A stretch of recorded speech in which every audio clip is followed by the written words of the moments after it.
Olá pessoal, tudo bem? Hoje a gente vai falar um pouquinho sobre o etnocentrismo e o relativismo cultural. A primeira coisa que a gente tem que observar quando a gente não sabe o que significa uma palavra é do que essa palavra é constituída. Então, etnocentrismo. Centrismo vem de centro, né? E de etnologia, né? Antigamente a gente utilizava o termo raça, hoje a gente não utiliza mais da maneira que a gente utilizava antigamente.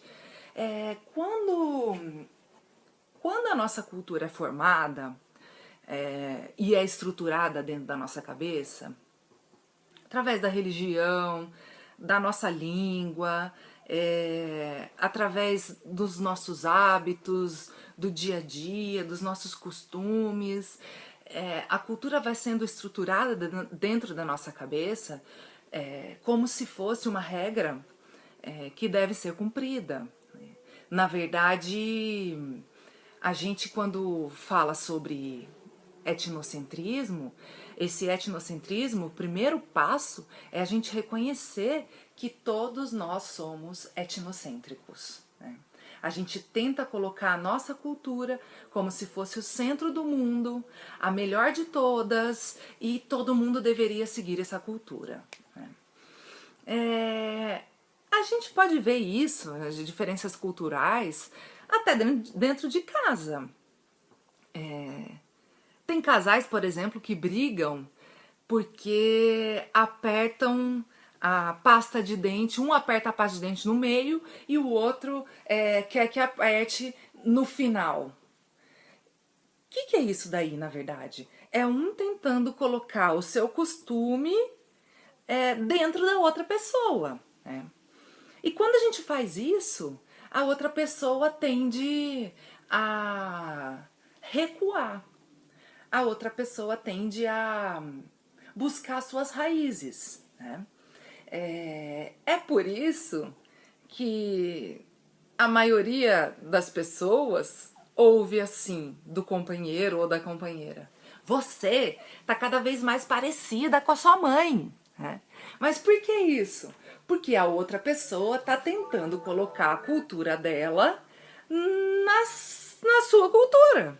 E aí o que a gente faz? A gente vai buscar lá atrás as raízes em si, né? E a gente vai ficando mais parecida, a gente vai evidenciando isso um pouco mais, né?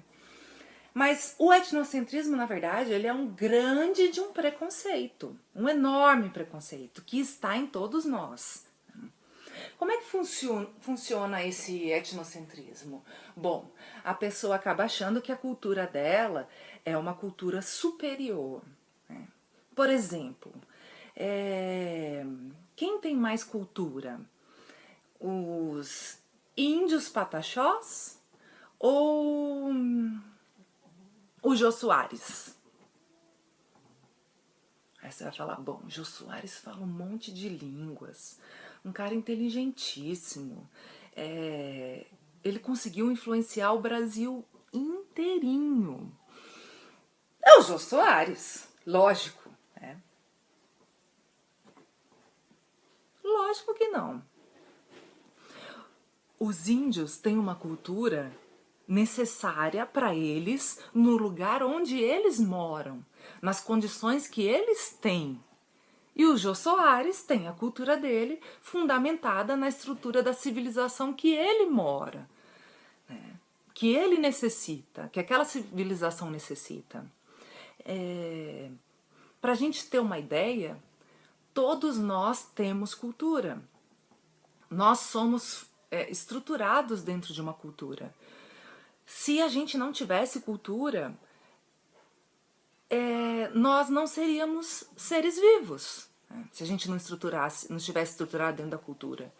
A gente não seria humano como a gente é, vivo como a gente é.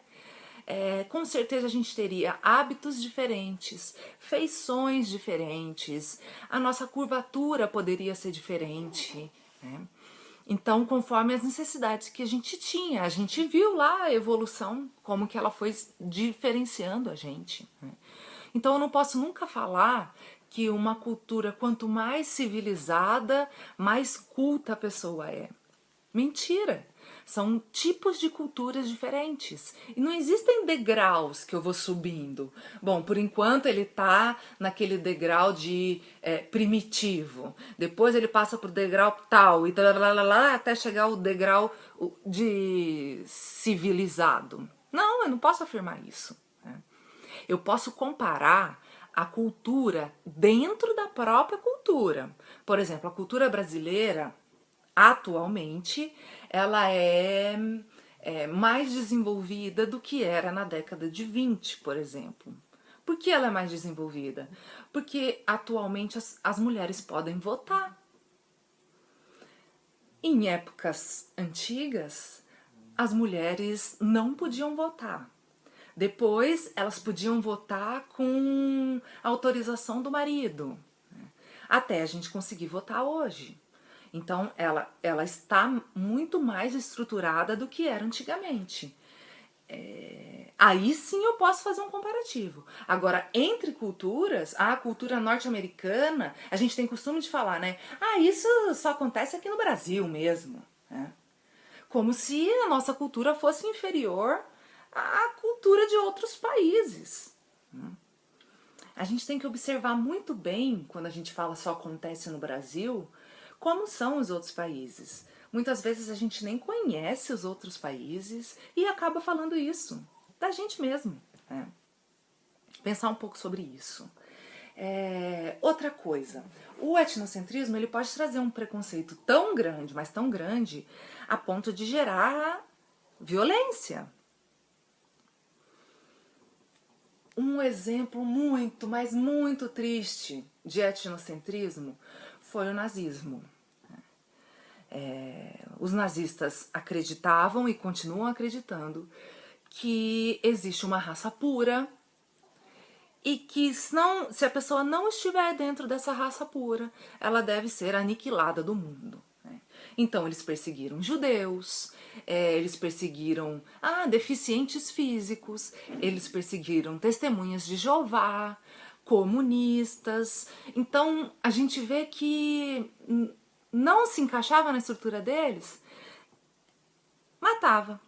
Né? Não deveria existir no mundo. E tentando fazer assim uma raça pura. Né? Eu não sei se você sabe, mas foi na época do nazismo que teve um boom na área da saúde. Por quê? O que eles faziam? Eles pegavam aquelas pessoas que eram pessoas inferiores no ponto de vista deles e que muitas vezes nem eram consideradas pessoas, né? E faziam testes. O grande cientista daquela época era um cara chamado Mengele. Né? Ele, junto com toda a cúpula, a estrutura dele, faziam testes com o corpo de pessoas perseguidas, principalmente de judeus. Testes como? Sei lá, chegava, descia lá do trem, duas pessoas que eram gêmeas. Então eles tentavam fazer transplantes de braço, de perna, porque elas eram gêmeas, então provavelmente aquilo ia dar certo. Eles faziam testes para ver por que a gente usa quando a pessoa está morrendo aquele desfibrilador que dá choque. Onde a gente descobriu isso, né? Que o choque pode fazer com que o coração volte a bater? Lá com Mengele. Ele dava choque nas pessoas. E dependendo da voltagem, aquela pessoa se queimava, aquela pessoa se tornava um vegetal, ou a pessoa sobrevivia. Como é que a gente sabe, por exemplo, que aquela massagem que a gente faz cardíaca funciona, em alguns casos? É porque testaram lá, né?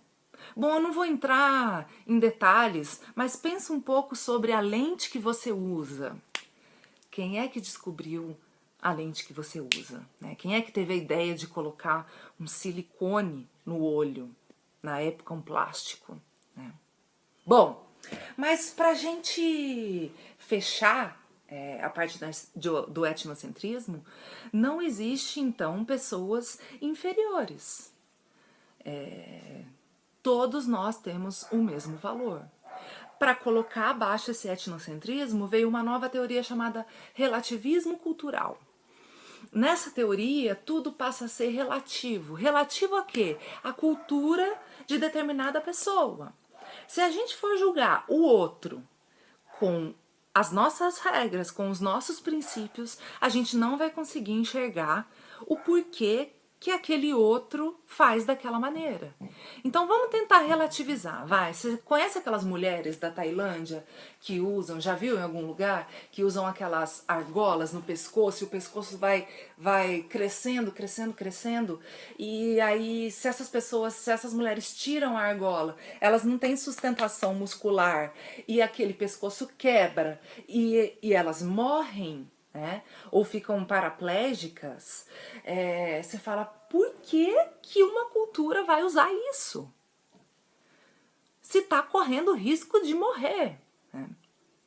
Será que a gente não tem nada parecido com isso? Pensa um pouco aí. A gente pode até ter alguma coisa parecida, Tati, mas é um pouquinho só. Não é um pouquinho só, não. Eu vou pegar o exemplo das mulheres, como eu peguei lá da Tailândia, as mulheres girafas, né? Nós tomamos anestesia geral, portanto estamos correndo o risco de morte, para a gente colocar um silicone no seio. Sabe o que diferencia? É só o lugar. Eles gostam de um pescoço mais comprido e nós gostamos de um seio maior. Portanto, quando tiver passando uma mulher com várias argolas na frente de um homem ou de uma mulher que gosta de mulheres, certamente ele ou ela vão olhar para aquela mulher e falar: que pescoçuda, hein? Mas aqui no Brasil, com certeza, quando passa uma mulher de um seio grande, aquele homem ou aquela mulher que gosta de homem vão falar: que peituda essa mulher, hein? Linda. Ou seja, estamos mudando só de lugar. Os dois são relativos à beleza. Então, para enxergar o outro, eu tenho que enxergar o outro através das regras dos outros, da estrutura cultural daquele outro, ok? Isso não quer dizer que eu tenha que agir conforme aquele outro, mas quer dizer que eu tenho que respeitar, que eu tenho que observar o porquê que ele faz aquilo. Ah, Tati, então quer dizer que tudo vale? Dependendo da cultura? Não. A gente tem, por exemplo, os direitos humanos. E esses tais direitos humanos, o nome já diz, serve para a humanidade como um todo. Então existem coisas que são incabíveis em qualquer tipo de cultura. Ok? Obrigada por hoje, pessoal. Tchau, tchau.